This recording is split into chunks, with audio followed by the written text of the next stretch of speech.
it was a really, really great year. Like you talked about, he was a weapon. But if he plays really well again this year, then the price is going to go up. You just think the Bills are completely...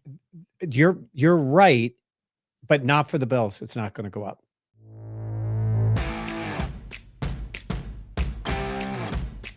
We'll start with this question from Robin. So there's still a damn good defense. I have zero problem with them bringing this guy in.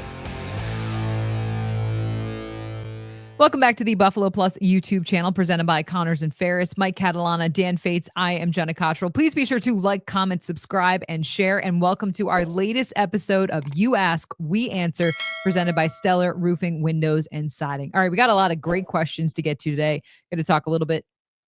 Draft on Wednesday. Yes, travel draft on Wednesday. Because I know some people thought, I think we talked about and got our days mixed up about when we were doing the travel draft. So people are showing up thinking it's travel draft and Pilates. That is Wednesday. Yes. Yes. Yes. So this is... Mike, don't look too excited. I'm very excited about the travel draft. Because you're the commissioner. Yes, I am. I get to host. I've never hosted anything like this before. Wow. Heavy as the head. Actually, that is the host. I always host the draft, and we'll be ready for that. That'll be fun. Yeah.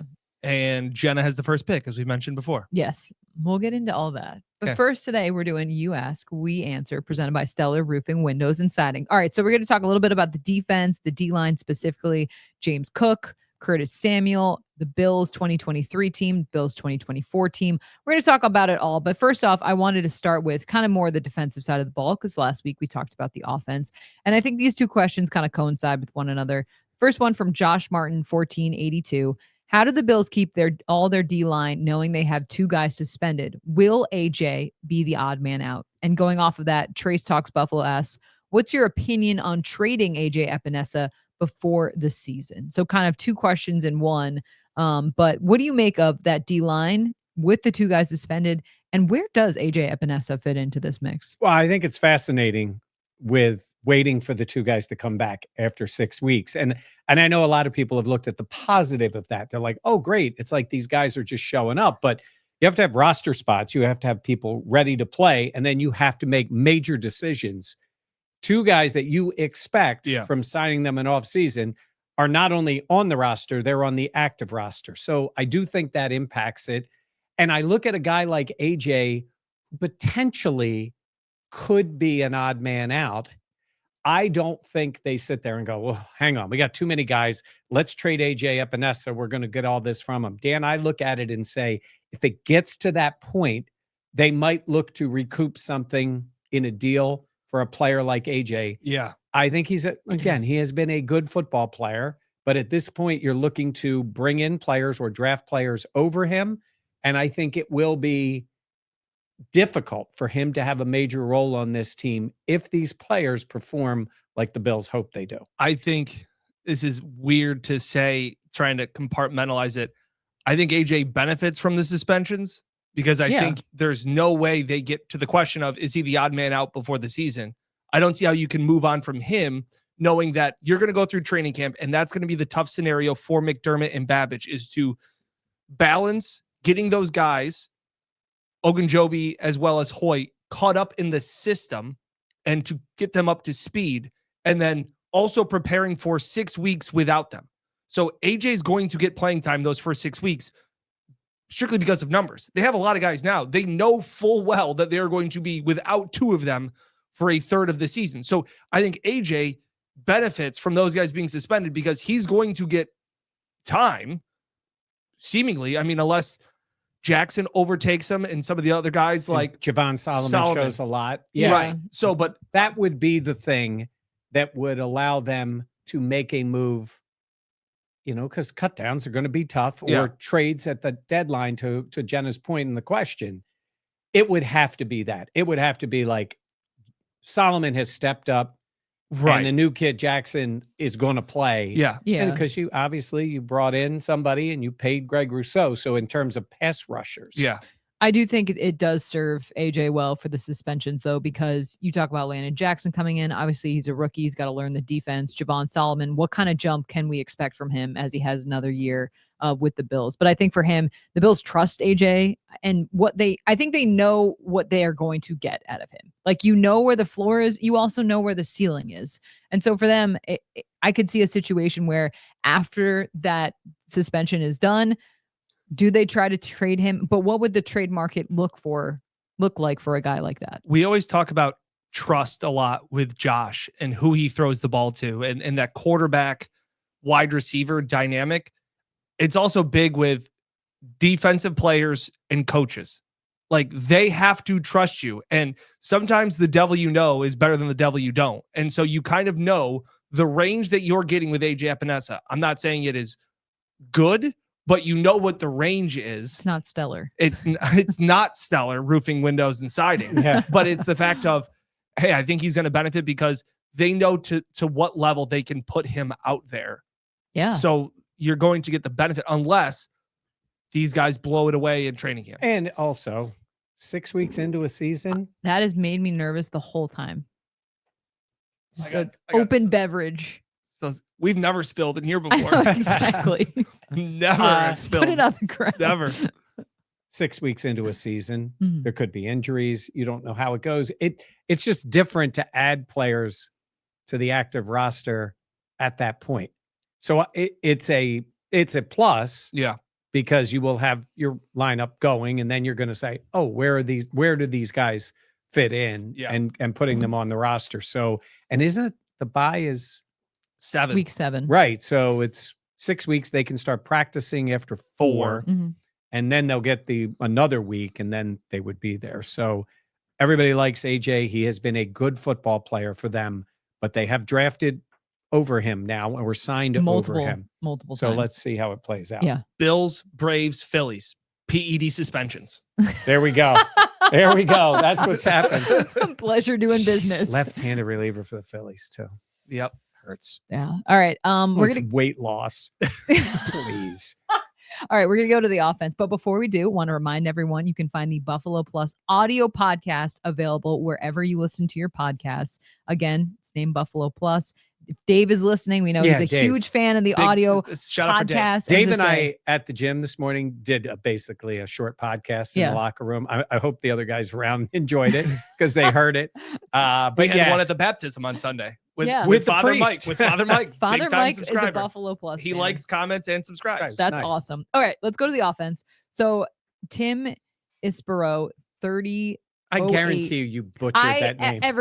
Every name. As someone who frequently gets their names pronounced wrong, I'm like, I feel like I can justify it. But all right, they asked, I'm feeling optimistic. Curtis Samuel's role will be more impactful next season. With that said, do you think he will have more receiving yards next year, Joshua Palmer or Curtis Samuel?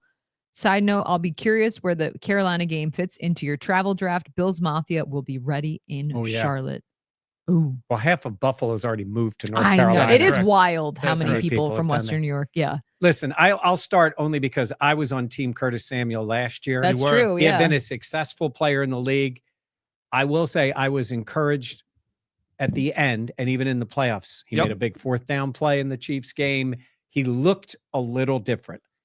If he was a young player, you'd be like, oh, it's just a flash. But he has played well in this league before. Yep. And it was wild. Like for a while, we're like, nothing good happens when the ball goes to Curtis Samuel. Yeah. And then that started to change. And he does have a track record in this league. So does Josh Palmer. Mm-hmm. So we will see. I'm going to double down. I'm going to go Curtis. It's funny because I think there's more upside to Josh Palmer's role. Yeah. I think That's fair. being a deep threat is something, and a true X wide receiver that can be that guy, be just more than a guy, be a difference maker. Yes. I think the Bills position, the offense, like that's a hole that he can fill. But the track record would tell you that it's Samuel. And I'm like you, like a lot of times they try and go out there and say like, hey, this guy's injuries and things like that. But he was on the injury report and we've talked about it a bunch. Like I said it like week 8. Like I was like, we're going to hear at the end of the season how banged up he really was. So I lean with you. But if Palmer does succeed in this role, I think there are big numbers for him to have and be an asset and a weapon for Josh Allen. I agree. I see both sides. And I know, wow, me thinking something is hot take. But what I'm saying is Curtis Samuel also has, you talked about trust earlier and how important that trust is. I think in the beginning, Josh Allen and Curtis Samuel, they had to figure it out. Like, it was not an automatic fluid type of situation, but over time, and with Curtis Samuel getting into the lineup, getting healthier, we saw how dynamic he can be and some of the plays that he can make. So for me, I think that you have that familiarity and that continuity with Curtis Samuel, but with what you're saying, that outside threat, that deep threat that Josh Palmer can bring, you would hope that that means more yards and the yards that come along with that as well. Right. There's more upside with Palmer in the offense because there are a lot of guys that are also doing what Samuel does. Yeah. Like Shakir is going to take away from Samuel's success. Kincaid hopefully will take, like, in theory, over the middle of the field in that line of scrimmage. So there's a bunch of guys that Samuel will be fighting for to get the playing time, healthy or not. It's Palmer's role, I think, that has the higher upside. And Palmer hasn't played in this offense. And that's a positive. I think for a lot of you, it's a positive. Yeah. Because you don't have any of the negatives with him. Hope. You have hope. Hope. You do. And the guy. But hope is not always negative. No. And so a lot of times it's like, hey, Palmer has done this. He had 100 targets a couple of years ago with the Chargers. He has a skill set that they need and they want to see work. And I think sometimes when you haven't seen any of the bad stuff. Yes. You haven't seen those games where he's invisible. Or I just said, if you just said to me before the year, Curtis Samuel, he's going to do nothing for most of the year. That would have stunned me because that's not the way his career had played out. But then it did play out that way last year. And it was the toe too was a thing, right? It was foot and toe in the training camp. Then it was ankle and shoulder and like back throughout the year. He'd pop up occasionally, randomly. Like he wouldn't play in a game and then he would pop up on the injury report after not being on it. Yeah. Thank goodness he had the end of the season that he did. Or I would be like, I don't know, man. That seems big like signing. They threw a lot of money. They threw a lot of money at him, and you were like, what the heck? But then with the end of the year and some of the plays he made, some of those big catches, I think of that in that Chiefs game. What was that? The third down? Yeah. Fourth down. Fourth down. Yeah, you're right. It's fourth down. I think I mentioned that a little while ago. Oh, did you? Yeah. Well, another time you were just like, I'm having quite a day. Block out. I had my shirt on inside out. I got here late. There's the open. Don't be like, she's high. I'm not high. Well, shirt on inside out. Yeah. Zach was like, this is so embarrassing. I slept with my shirt, like the shirt I slept in was also inside out. But I was like, it's this shirt you sleep in. It doesn't matter. And then I also put the shirt on inside out. So really we had a long weekend. We had a wedding, a baptism, and a baby shower. Oh my God. That's a lot. Just powered through it. Maybe she is high. No. She didn't drop Taylor. So that was a successful. She pulled it together for Sunday. Well, I went to the vet for the dip in the water. You did go to my brother. Yeah. My brother held the baby. Yes. We went with the steady veteran hands. Yeah, we had to. We don't go to the godmother. I did all the pictures though. Congratulations. Yes. Yeah, no, it was a fun day. Okay. All right. Let's get into another question. These are two questions, kind of the same coin, like we talked about. This is from Eva Violet C6I. Does Cook get a new deal before the season starts? And then William 1093 asks, will James Cook be a distraction this upcoming season, threatening to hold out? He had great numbers due to our offensive line. Any RB would have had great numbers. He is not worth $15 million a year. So that's William's opinion. But Eva asking, does Cook get a new deal before this season? Listen, I just want to begin by saying we love Jimbo. We love James. We love James. We love James. We love him. New deal. I think the deal that... If you don't get that reference. Yes. Brandon Bean likes to say, we love him. We love Jimbo. And some people, because he said James. No, Josh did. Yes. He called him James instead of Jimbo. And people are like, oh. You guys did that in unison. I know. That was beautiful. We had that yes. not too long ago. The video in Orchard Park. Yeah. So the only thing about it is, I don't know if James Cook, and I'll say this, he has the right to bet on himself. I don't know if he wants to settle. I think he might believe he is worth a higher number than the Bills are going to pay, and he'll want to play it out. Now, that goes to the other question. Will he be a distraction? I think he's got to play. I think he wants to show the league who he is. And I think there will be a point where the team and he say, we're not talking. This is what it's going to be. Does that hurt? It can be a problem. I don't think he's that type of guy. I think he's going to say, I want to do what's best for my teammates. And selfishly, I want to put up numbers to show the whole league. I would put it to you this way. If it gets to that point, he's gone at the end of the year. I agree. It won't be play it out and then the Bills decide something else. It's tricky in the sense of understanding betting on yourself. And I think especially in locker rooms, players understand that wanting money isn't a bad thing. That's not the distraction. I don't think the contract's the distraction. I think it'll be up to Cook whether or not how far he wants to take it. Like to your point, we view it as holding out would be a negative for the contract negotiations and moving forward. Like he can't sit out a year and then hit free agency and say, well, I want $15 million. Like that's not going to go well for free agency. So that would be a bad hand, I think, to play. I think he understands like the success that he's had. I disagree a little bit with like anybody would have those numbers. Like, I agree. Like, I'm with you. He was a weapon. And we've talked about that extensively. Like he was a game breaker at times. They weren't just 3-yard touchdown runs. Like he had 20, 30, 40-yard runs behind a very good offensive line. Sure.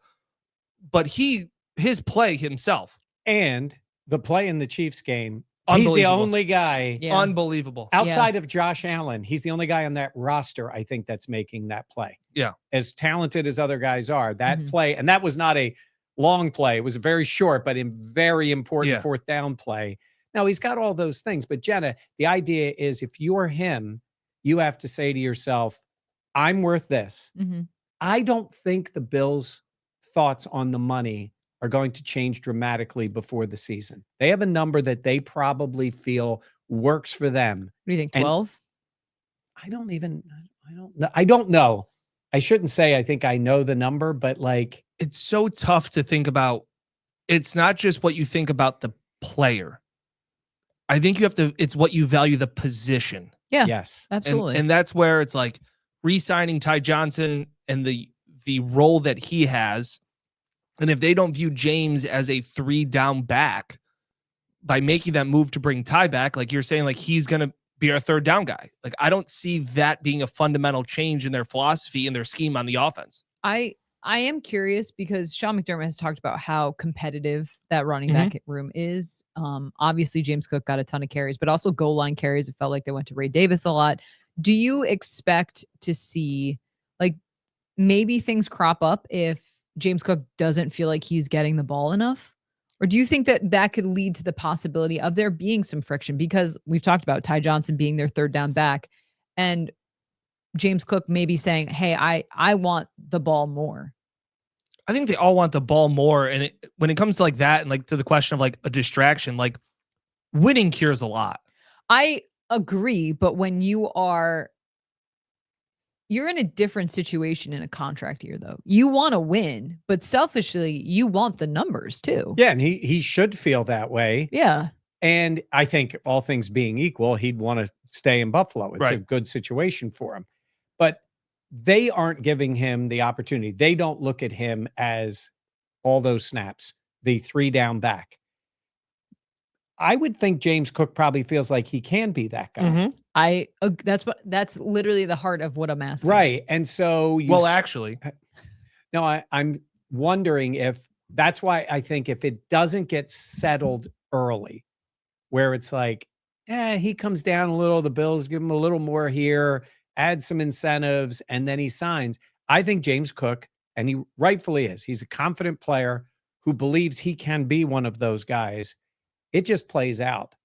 Listen, and that might be the case. And it's played out with guys like Tremaine Edmonds and Gabe Davis. Those are the two that come, and honestly, a little bit to Jordan Poyer too. And even Poyer wasn't Devin Singletary too. Yep. Right. Yeah. He played out the rest of his deal. Right. So do I think a new deal gets done? I lean no. I think Bean has kind of put his flag in the ground of we tried. We're not on the same page. We love Jim. We love Jimbo. But we're going to play it out.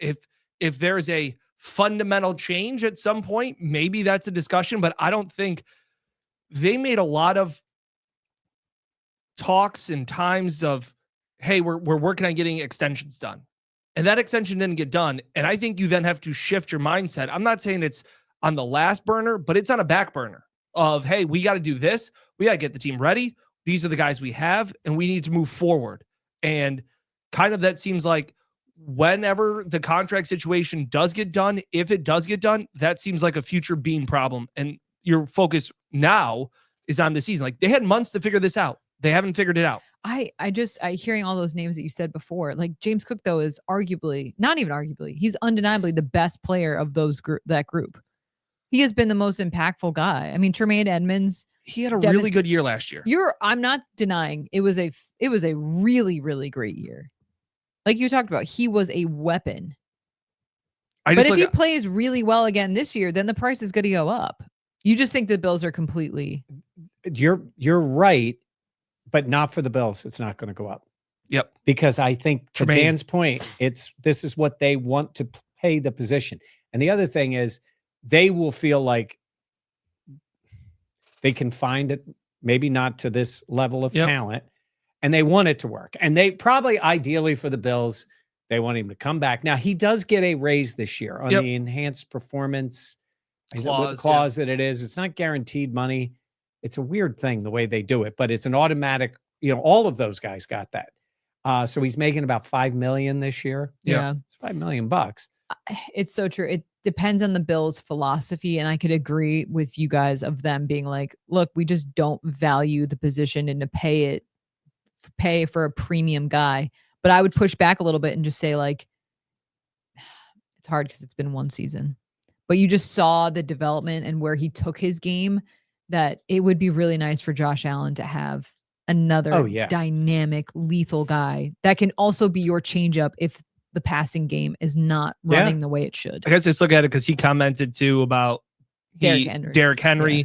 I look at the Ravens. I look at what the Eagles, like, their value on the running back position seems to be higher than the Bills.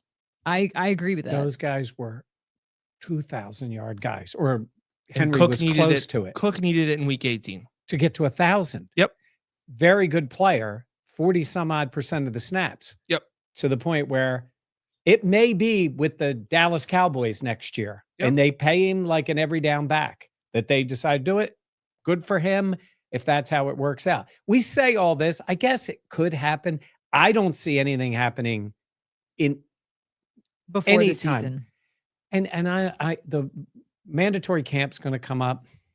I'm going to bet he doesn't come. If I was saying this, it's in June. You make your point. You get fined for it. I think the team can rescind the fine. This is what happens. I think it would get everybody's attention. Yeah. And we will cover it. That's the way the league works. It doesn't really impact the team on the field, but it might make the Bills look at things a little differently. That'll be the first question to Sean McDermott. Is everybody here? Yes, everybody is here except for James. Yeah. Have you spoken to James? No. That's just, and that's us guessing. Yeah, that's a speculation. All right. The 2026 Buffalo Bills roster. Do you have James Cook on it? No. And I think he's going to play. I think he's going to play. I think he's going to be really good. Yep. And I think he's going to go somewhere else. Yeah. And there may be another team that values him at $15 million. I will say I agree with you guys, but I get it. The Ravens, they, like the Eagles, they rely on Saquon and Derrick Henry and 2,000-yard rushers. I just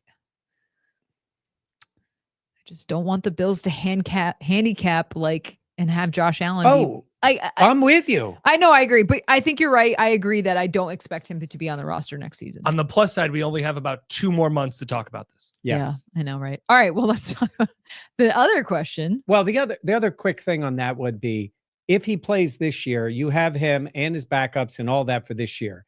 They didn't really make plans to not have James Cook, right? It's not like they drafted somebody or brought another player in. Could they do something if they needed to? Sure. Right? You could try to make a deal with somebody and bring a player in. Next year, they would go into it eyes wide open. He's not there. We're moving on. So we'll see how it plays out. Yeah. But I also say I don't expect a deal before the season starts. Right. That feels very far away. Trace talks Buffalo. Another question. Obviously, Kincaid's year 2 was underwhelming. How much less pressure from fans and writers would be on him if he makes that catch at the end of the Chiefs playoff game? Crazy how one play could change a perception, in my opinion. It's a really interesting question. It's a good question. I think it also depends on what happens after that play. Oh, they win the game. I already looked it up. That's because it is like this league is so much of making those plays in that moment. Yeah.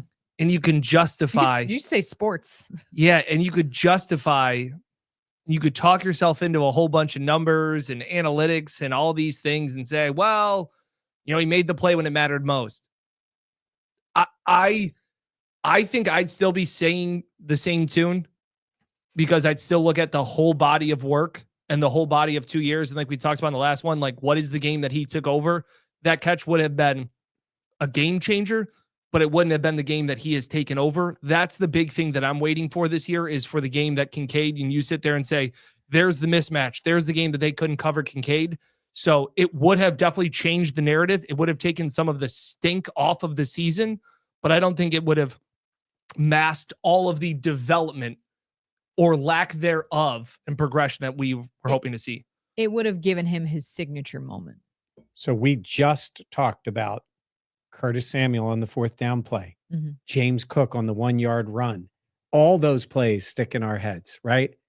Every Buffalo Bills fan of a certain age, all they remember from Carlton Bailey was the play he made against Denver to get that team to the Super Bowl. He was a pretty good player, but he's a legendary player for getting them to a Super Bowl with an interception and a touchdown. Maybe it's not that. I think if they make that play, Josh somehow threw it up there. It was catchable. It was not easy, but it was definitely somehow catchable. Threw it up there. That was the best play of Josh Allen's career. It's up there. Well, to him to get it to that spot. Look, I think it should, I would say should have been caught. To Mike's point, it's not a drop, but it should have been caught. It's as close to a drop as you can have. Yeah, drop is a drop. I mean, he's diving forward. He jumped back. Yes. In theory, like Mike, to your point where you say like they win that game, that catch is a statue. That play would be immortalized. Yeah, I don't know about statue. I don't know about that. Not statue. If it wins the game, it's a statue. If they go and they win, they go to the Super Bowl. And they win that. Yeah. It would definitely change. You would say if he made that catch, you would say, hey man, battled a ton of injuries last season. He didn't have the stats that you would want, but when Josh needed him, he rose to the challenge. And you would like to think that going into year 3, he can build off of that momentum. And it's funny that I don't know who Carlton Bailey. Yeah. Okay. I don't know who that guy is, but you talk about the moments as the question is like, I think Stephon Diggs did so many incredible things, and it's the drop against the Chiefs that is maybe the thorn in the resume for what that is. That's the lasting memory of that. So it's a damn good question as to what the perception would be like, because in those biggest moments, the best players step up in those big moments. Yeah. And they had a lot of reasons to lose that game, chances to win the game. But when you talk about that, we just talked about who comes through. 17 does so much for this team. Who comes through in the moments for them? That would have been a big one. That would have been huge. And I do believe it would have greatly altered the perception. Well, and I also believe they would have gone down and won the game. I think they would have. Yep. I do too. But it didn't happen. That really, because sometimes even a really good play gets lost because you lose the game. Yes. But that one would have been something. If you were to ask me before that throw that you said, Josh is going to throw the ball here to Dalton Kincaid, the season on the line, what would be your confidence level in Dalton Kincaid? I think I would say 20%. Wow. I don't see him as like dropping a pass. That's not what I just don't see him as clutch. I know. I've been reading that all of Josh's passes to him were shitty. Is that right? Is that the official stat? Josh was MVP except Kincaid. Yeah. I now I'm going to wait for everybody to give me all the numbers and they're going to tell me this. It's like that pass would have not been considered. That would not have been considered a high probability catch. Correct. I think 20% is. No, by the stats. The stats would have said, I mean, he was pressured. I think about that play. And what percentage would you put it on him? What is it, like a standard drop back? They throw him the ball. I imagine it's that catch. Oh, it's that catch. Catch. That catch. Yeah, I mean, that's a difficult catch. Yes, I'm asking what is the percentage you would expect him to make that play. Well, since we actually saw it, I would say 0 because he didn't catch it. It's a 50-50 ball. It is. I think. Guys I'm at okay, never mind. So 50%. 50%. Okay. But it's Dalton Kincaid that's supposed to make. I would have it be higher if it was Khalil Shakir.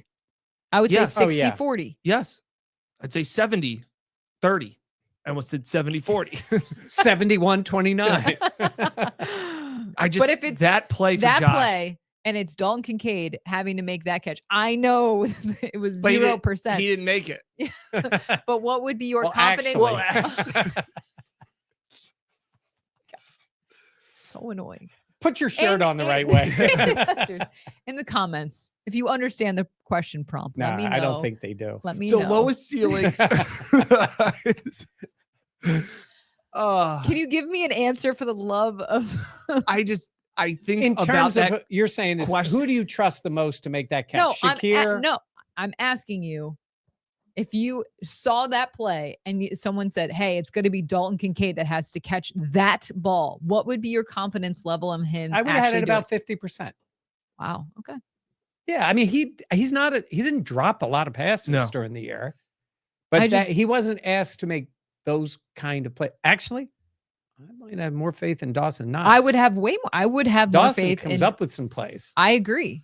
I just think about that play as one of the best top 5 plays that Josh Allen's ever made in his career. But it gets forgotten because the result. I mean, it was an incredible. The fact that he could even get off the throw was insane. Okay. All right. Last question. All right. Killjoys 19. Crazy. Been watching you guys since you were under 10K subs and you guys are so close to 40K. First of all, thank you. Also, subscribe. Okay. Congrats, team. Who wins a hypothetical game, the 2023 Bills versus the 2024 Bills, and why is Dan right? We don't have to actually address the last part of. Love that. So the 2023 Bills versus the 2024 so Bills. That's Diggs. That's okay. So that's the Ken Dorsey gets fired. Joe Brady steps in. They go away from Diggs. Yeah. The Bills go on that tear, that run. They win in Miami to clinch the playoffs. The years all blend together. Yeah, I'm trying to think. Feels like so long ago. I would say the defense was better in 23. I would agree. You had. I like the year of Joe Brady running the offense. It got better as we remember. He took over. That team did go on a nice run, and they were tough because they were 6-6 after that Eagles loss, and the whole thing happened with Vaughn, and the whole thing happened with McDermott, and they went and they won out to get to that game. They both lost heartbreakers to the Chiefs. That was a banged up defense in that playoff game. I do like Brady for the full year running the offense. That's the difference. So for me, I do think the defense better 2023, but for me, 2024, you have Joe Brady. You don't have Stephon Diggs. And I kind of mean that the distraction that kind of came along with everything. And you also had James Cook kind of evolve into the player that we saw him be last season. And the 23 team, and people keep talking about when we talked about the numbers for the offense, that team put up a lot more passing yards, more touchdowns in the air. But Josh didn't turn it over. They didn't turn it over. Did turn it over. 24, they did not. Yeah. That was their superpower there as a group. Yeah. Was not turning the football over, playing smart and still scoring points. So, and I think it gets lost too. Like, obviously you think about how well the offense did at not turning the ball over. Last year, the defense forced a ton of turnovers. I felt like every time, like they needed something. Well, look at the Baltimore game. The play by Bernard. Bernard. Yeah. Yeah, I think I would take last year's team. And to me, it's the tiebreaker of Joe Brady. Yeah. Because that Ken Dorsey offense was so bad. Yeah. Yeah. Remember Josh low positive? Can you imagine? Remember how disheveled he seemed? Can you imagine not being able? I don't mean that everybody's going to be great, but to have Josh not look like Josh takes a lot. Yeah. I remember wanting to ask Deanna, I'm like, is Josh okay? Yeah. Because he just seems so different. Yeah. Whereas now, obviously. I don't ever want to hear that low positive again. That wasn't great. No, it was not. So yeah, we're going to go all of us 2024 Bills. Yeah. Yep. 2024 Bills versus 2025 Bills. That's my. Well, you're looking sent roster. in by Jenna. So now you're saying what we've seen. No, what we've seen, and just without seeing a well, second. actually, the 2025 Bills haven't played yet. No, but I'm saying this. This is projections on. We just talked about projections on these players. I do like the overall roster more now than I did going into last year. What do you mean? You like it at this time last year? You were. Yes. They had made all those changes on defense, and they needed superstar Josh to make it work, especially with the issues the defense had last year. I just said that team was better than 23, at least for what I'm looking at. And I'm not overstating what all these other guys will mean. I just like what they have done in the offseason enough to say, I think it's a little better of a roster. But can they repeat some of the things they did in 24? So just to clarify, you are taking the product that was on the field in 2024 and comparing it to the projection of what you'll see on the field in 2025. I have the hope that 25 can be better, but I'm concerned about just making chicken salad. Right? You know what I'm saying. Because there were times last year. Yes. For chicken salad. And he made it work. He made it work. Yeah. Agreed. Hopefully, I mean, that was the thing. And I'm hoping it would be, people would call us Buffalo minus if we were sitting there saying that this last year was going to be better than the future. When we're moving forward. Yeah. But I think it is tough to replicate a lot of the things that they did. They maxed out their talent on offense. Yeah. They were not good enough on defense. They have addressed a lot of defense. Hopefully that comes up. I think it's difficult to max out that talent on, no matter how good Josh is. It's difficult to do that again. And maybe, Samuel, we talk about these guys, maybe they step up. Kincaid steps up. All those guys being a little bit better. I'm encouraged by some of it, but man, it's tough to play that way year in and year out. They also have an easier schedule this year. Yeah, that's why I expect the results to be better this season. Real quick, one last thing before we wrap up. Like this thought that this is an easy schedule. Easier. I think the way it breaks down, you're going to have tough games, but they're pretty spaced out. And they're tough games, but home games don't automatically mean wins. Like their home schedule is a gauntlet. It is. Yeah. But I think, again, it's like pretty evenly spaced where you have the Ravens, the Eagles are later on in the year. Like there's some breaks that make it nice as opposed to like Ravens, Eagle, Yeah. I think it's a tough home schedule. I think it is. And I think just because it's home doesn't, obviously it makes it easier. I don't think it makes it an easy schedule. They had to travel to Detroit. They had to travel to the Rams. They had to travel to Seattle last year. Like those were their travel games. Their road schedule, I think, is a breeze. Yeah, and that helps a lot. And they're always really good at home. So yeah they are very. Was it defend every blade of grass? Yeah, they got a lot of sayings. Yeah. I always am like, but there's not grass. That's right. Jenna would know all about grass. By the way, speaking of about grass, that's a perfect way. By the way, I was at West Virginia this weekend for a graduation, and up on the scoreboard because it was in the arena for basketball, and it says, "Let's go." Trademark. TM. They own Let's go. I was laughing. I mean, come on. Come on, trademark. I mean, like, let's go, trademark. I'm like, would really? assume that would be Tom Brady. I would assume it would have been somebody like 100 years ago. I thought it was so funny at the NFL draft who was the receiver that the Packers drafted This year? Yeah, the guy from Texas, right? Oh yeah. I gotta look it up. My name is already all the. Anyway, they draft the first round wide receiver. The whole crowd is chanting, "Go Pack, go!" Right. Go Pack, go. Matthew Golden? Yes, thank you. Yeah. He gets on the mic and goes, "Give me a Green Bay on 3." It was amazing. The fact that like that's their thing. It's go Pack, go. And he gets up there and he's like, "Green Bay on 3. 1, 2, 3." It's like, bro, they were setting it up for you. Yeah. He couldn't say let's go because that was TM. Yeah. Really? West Virginia? Let's go. Yeah. Seriously?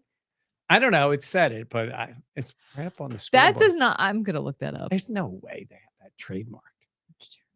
This is where we need our producer to. They say a lot of stuff down there. Morgantown. Are they in the range of boiled peanuts? What does that mean? I didn't see that on any of the menus. Okay. That's a southern thing. Yeah. It's boiled shrimp peanuts. balls, crab. It's not really south. Let me tell you. It's just woods. West Virginia University is a very short drive from the Pennsylvania line and only an hour from Pittsburgh. Yeah. I think it's very Looks fun. like it's Mattel. I think we may have just put West Virginia on Oh, blast. it's Let's Go West Virginia. Is TM West Virginia. Shocking. Oh, really? Nobody else trademarked it. Oh, God. They also Good pod. trademarked Let's Go Mountaineers. Oh, they're way. crazy. The Flying VW or WV. Sorry. VW. That's false. Let's wrap this up. Oh, my God. Okay. Let's go put your shirt on. Yes. Okay. Just shut up. All right. Take the 3 shot. I don't want to see myself. All right. Please be sure to like, comment, subscribe, and share. Thank you again for sending in your questions. Do you think these people from Stellar Roofing really realize what they're getting with this? No, They do. They're good sponsors. Yes, they are. Very happy. Thank you to Stellar Roofing, Windows, and Siding for our You Ask, We Answer segment. Thank you so much for joining us. For Mike Catalana and Dan Fetes, I am Jenna Cottrell. We will see you next time on the Buffalo Plus YouTube channel.